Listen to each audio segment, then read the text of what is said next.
já òkè ya sọmọ lọ́rùn ni gbogbo ẹ̀yin obìnrin tẹ́ ń bẹ bí prógámù tí Jaqmal ti ń sọ̀rọ̀ yamayama tí ń sọ̀rọ̀ bí ẹni tí ẹ̀jẹ̀ sẹ́sí lọ́pọ̀lọ́ ọ̀hún dèdèrè ní ọ̀yẹ̀ ká ẹ súnmọ́ ká ẹ fasọ yamọ lọ́rùn ni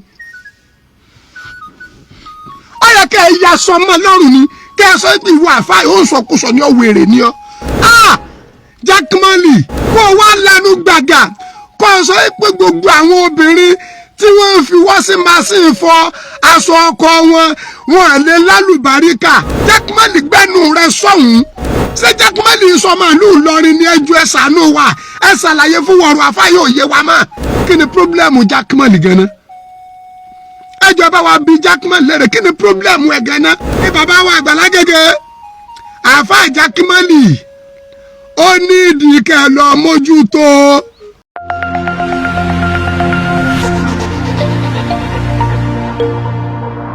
àfa Jaqmal efun tí ìbá ṣe pé torí pé ó kọ àwọn àgbàlagbà tó lẹ̀ mọ́ ọkọ rẹ tó ń pera rẹ ní ọmọ bàbá wa Àgbàlá Gègé àgbà lóye ń fi àfa kún ọkọ rẹ Jaqmal ló yẹ kí n pè ọ́ ẹni tí bá ń fi séwù kún ọkọ arákùnrin yìí wà lẹ́hùn tọ̀hún ọmọ nǹkan tí ń ṣe orí ń tọ̀hún òpè kí ni pírọ́blẹ́mù Jaqmal gan-an ẹjọ́ bá wa bí Jaqmal lérè kí ni pírọ́blẹ́mù ẹ̀ gan-an fílẹ̀ Islam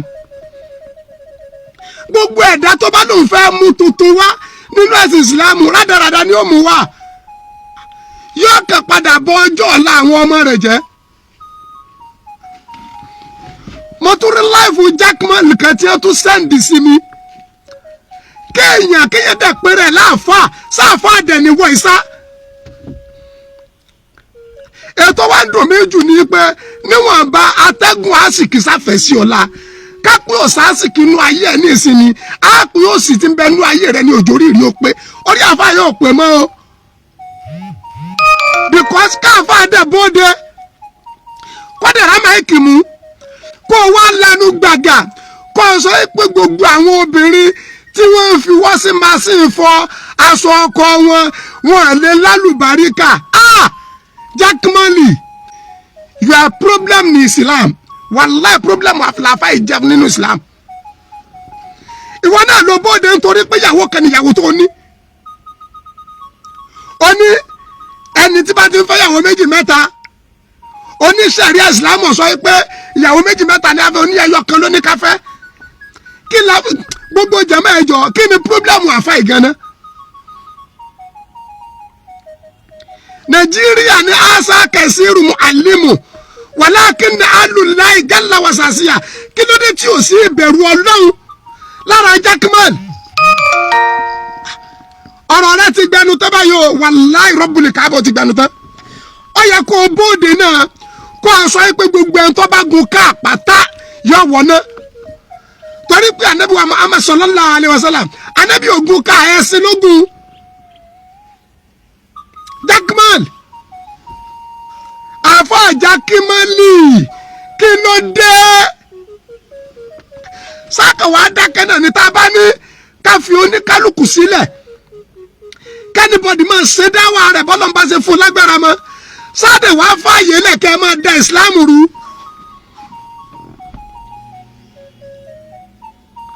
àmọ́ Muhammad náà ti wé gbé ìsàlámù tẹ̀sítẹ́ yìí fásitì náà síta mo rí Jaqmal bí ẹni tí ò lójú ti kankan wàá kẹwé pé o fẹ́ dá ọ̀rọ̀ tuntun kan sílẹ̀ ìwọ náà ló bóde tó lọ́ọ́ fẹ́ máa jẹjá ìwọ kéyìn náà ni ìlú tó wá lọ́ra rẹ pọ̀ mẹ́yìn kò jẹ́ kí ẹnu gbogbo ọ̀pọ̀lọpọ̀ kálukú ọ̀fẹ́ gbọ́rọ̀ torí pé ìlú yìí ìlú ńlá ìlú àpọ́nlé ìlú ọlá ìlú mẹ́ni ìlú Ìlọrin àbí gbogbo jẹ̀mọ́ ṣé Jaqmal sọmọ ìlú Ìlọrin ní ẹjọ́ ẹ ṣàánú wa ẹ ṣàlàyé fún wọ̀rọ̀ afáyé òye wa mọ́ káfá dẹ̀bọ́dẹ níbi tí ayé lajú dé yìí tọ́jà pé ìsìláàmù gan ni ẹ̀sìn àkọ́kọ́ tó fi ara dẹ̀ wá ìsìláàmù ni ẹ̀sìn àkọ́kọ́ tó jẹ́ ẹ̀sìn àlàáfíà ìsìláàmù gẹ́gẹ́ ní ẹ̀sìn ìrọ̀rùn kẹ́nìkẹ́dẹ̀ bọ́dẹ pé gbogbo obìnrin tí bá ń fọ aṣọ ọkọ rẹ̀ pẹ̀lú washing machine abáfáyé ọmọ nǹkan tí ń sọ ni.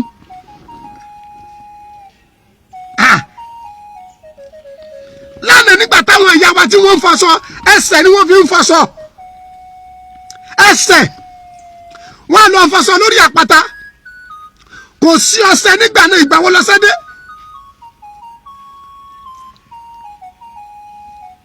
káfá kéde bọ́dẹ kọ́ ní gbogbo obìnrin tí bá ń fọṣọ ọkọ rẹ̀ pẹ̀lú washing machine ọmọ rẹ̀ ò ní lálùbáríkà. àwọn obìnrin tí wọ́n ń bẹ́ ń bi program yẹn dèdèrè ní. gbogbo ẹ̀yin obìnrin tẹ́ ń bẹ́ ń bi program tí Jaqmal ti ń sọ̀rọ̀ yamayama tí ń sọ̀rọ̀ bí ẹni tí ẹ̀jẹ̀ sẹ́sí lọ́pọ̀lọ́ dèdèrè ní.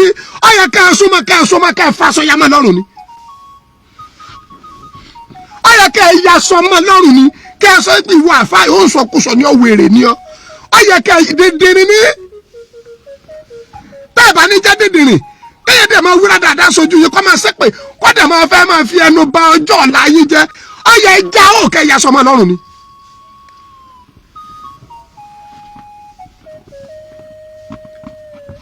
òsì ayé rẹ̀ òde tóbi pọ̀ jù bó tiẹ̀ jẹ́ pé kì í ṣe paradì ọ́ àlùbáríkà bàbá àgbàlá gígé àgbàsá dàlẹ́ ọ lórí atẹ́gùn fẹ́ sí ọ díẹ̀ kí ni pírọ́blẹ́mù ẹ. gbogbo ẹ̀yin bàbá wa àgbà ní Agége ilé ẹ̀kọ́ àgbà ní mọ́ríkàsì Agége wàláì tàláì tá a fa akẹ́kọ̀ọ́ gbọ́dọ̀ kún wọn fọwọ́rọ̀ ẹ̀yìn kò tí ẹ̀ so ń tọ̀hún. bàbá ṣe Kamali Dini Ali Adabi ilé kéwú ńlá ni tẹ́nì kẹ́kọ̀ọ́ gbọ́dọ̀ kún wọn fọwọ́rọ̀ ẹ̀yìn. báàmì àgbà alágbàjì àgbà àṣẹ́kù Yusuf Ali Abu Ajali Marium ilé ẹ̀kọ́ tó ẹ̀rẹ̀ mi ni tẹ́nì kẹ́kọ̀ọ́ lè sún ẹ̀yìn. ẹ̀yin bàbá wa lágége Jaqmal ní ìdíkẹ́ ẹ̀ pé ó ń bojú yín jẹ́ o. Jaqmal ń ba ojú ilé kéwú ńlá ó ń bà á jẹ́ o. àpáàtì pọ́ kéwú bẹ́ẹ̀ rí pariwo tí ń pa nípa ọmọ bàbá lágége ó ń bojú yín jẹ́ o. wàláì ẹ pé ká ẹ bá sọ̀rọ̀ tí ò bá rí dáwà kankan tí ó ṣe mọ́ kó gbẹnu dákẹ́. Jaqmal gbẹnu rẹ sọ̀hún ìsọkúsọ ló kù tó ń wí.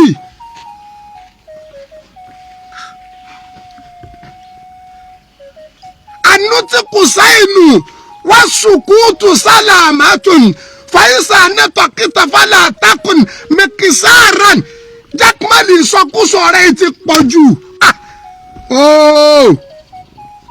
ọlọ́wọ́ ṣàánú ẹ̀ gbogbo ẹ̀yin obìnrin ọ̀rọ̀ tí Jaqmal sọ kò sí lákọọ́lẹ̀ ànábì ọ̀sọ́ bẹ́ẹ̀ o. Muhammad sallallahu alaihi wasallam ànábì ọ̀sọ́ bẹ́ẹ̀ o.